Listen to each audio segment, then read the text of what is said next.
এবং অন্যান্য কাজগুলো করে থাকে। যেমন মনে করেন আমাদের এখানে যে অনেক সময় মনে করেন বাইরের লোকজন এই মাইনরিটি ভাড়া তো অনেকজন মানে এখানে ঢুকে যায় কিছু খারাপ কাজ করার জন্য। তখন এই খারাপ কাজ থেকে দূরে রাখার জন্য আমরা মৈত্রী সংঘের পক্ষ থেকে দুইটা গেট লাগানো হয়েছে। একটা রাস্তার এই মানে আপনার ঢুকতে বাসিকেলের মুখে, আর একটা আলামিন বাড়ি মাদ্রাসার সামনে। আপনাদের উদ্যোগ এটা আমাদের, হ্যাঁ, এটা হচ্ছে আমরা নাম দিছি যে সুরক্ষা গেট। সুরক্ষা গেট এটার নাম দেওয়া হয়েছে যে সুরক্ষা গেট। তো সুরক্ষা গেটও এটা মৈত্রী সংঘের উদ্যোগ হয়েছে। তারপর হচ্ছে যে যেমন মনে করেন আমাদের এখানে সিটি কর্পোরেশনের পক্ষ থেকে আজকে এটা বললে ওইটা বলবে, কালকে ওইটা বললে ওইটা বলে, যার কারণে আমাদের যে লাইটগুলো আছে সন্ধ্যার পরে যে লাইটগুলো জ্বলে, যে বাতিগুলো জ্বলে, ওই বাতিগুলো কিন্তু আমাদের মৈত্রী সংঘের পক্ষ থেকে করা হচ্ছে। মৈত্রী সংঘ এখানকার জন্য একটা অপূরণীয় এবং মানে যা করা লাগে এটা করার জন্য সর্বদাই সবসময় চেষ্টা করে থাকে। মানে যা মানুষের উপকার, মানবিক উপকার, মানবতার জন্য, সামাজিক বলেন যত কিছু উপকারের জন্য সবসময় এখানে এই মৈত্রী সংঘ সবসময় আগায় যায়। এই আমাদের প্রত্যাশা, আপনারা আমাদের যে এমপির কথা বলছেন উনি আমাদের পাশের মানে লোক, উনি খুবই ভালো লোক। আমি ওনার সাথে ব্যক্তিগতভাবে অনেক জায়গায় অনেক সময় কাজ করছি। উনি খুবই ভালো লোক।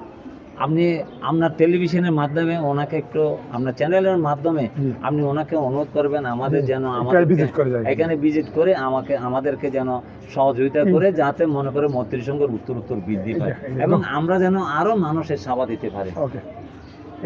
এইটাই আমাদের কাম্য, এইটাই আমাদের আশা। ধন্যবাদ আপনাকে। মাতৃভাষা দিবস আমরা পালন করে আসছি এই পর্যন্ত একটা বছরও আমাদের বাদ যায় নাই। এটা কারণ হলো আমাদের নতুন প্রজন্মদেরকে এটা পৌঁছাই দেওয়া, এদের মাতৃভাষা কীভাবে প্রতিষ্ঠা সেটা পৌঁছে দেওয়া।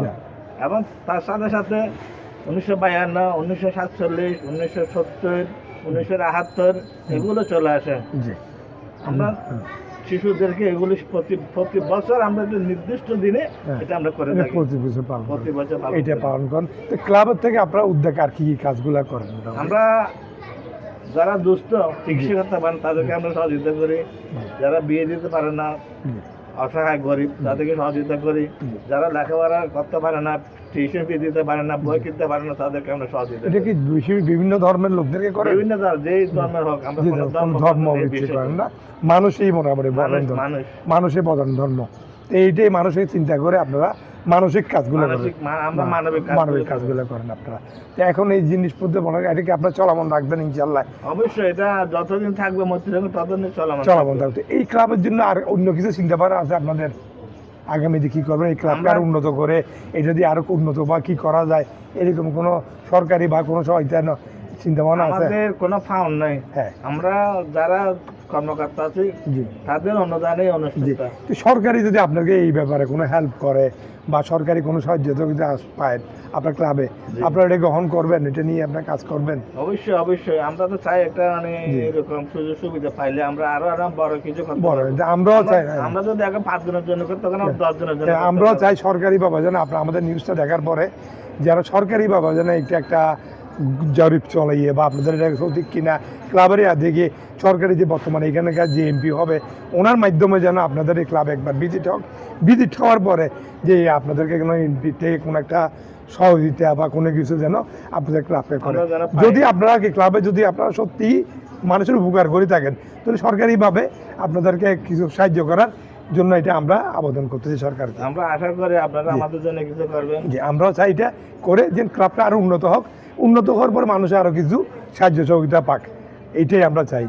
আর একটা করোনার সময় আমরা 1200 ফ্যামিলিকে আমরা খাদ্য সহায়তা করছি, নিজের উদ্যোগে করছি। 1200 বলতে নয়, নিজে মৈত্রী সংঘের উদ্যোগে। মানে নিজের মৈত্রী সংঘ 1200 ফ্যামিলিকে খাদ্য সহায়তা পৌঁছাই দিয়েছেন। ইনশাল্লাহ আরো সামনে করার চিন্তা আছে। আমি চাই এখানে সরকারি বা কোনো হেল্প আসে, আর যারা এখানে বিত্তমান লোকরা আছে তারা যেন আপনার মৈত্রী সংঘে এসে যেন তারা কোনো একটা ডোনেট করে যেন আপনারা এই হাতকে শক্তিশালী করতে পারেন, এই জিনিসটাকে বজায় রাখতে পারেন। তো ধন্যবাদ আজকের মতো। ইনশাল্লাহ আপনি আমাদের চ্যানেল মাধ্যমে আপনার জনসাধারণের কিছু বলার থাকলে বলতে পারেন। আমরা জনসাধারণকে বলতে চাই,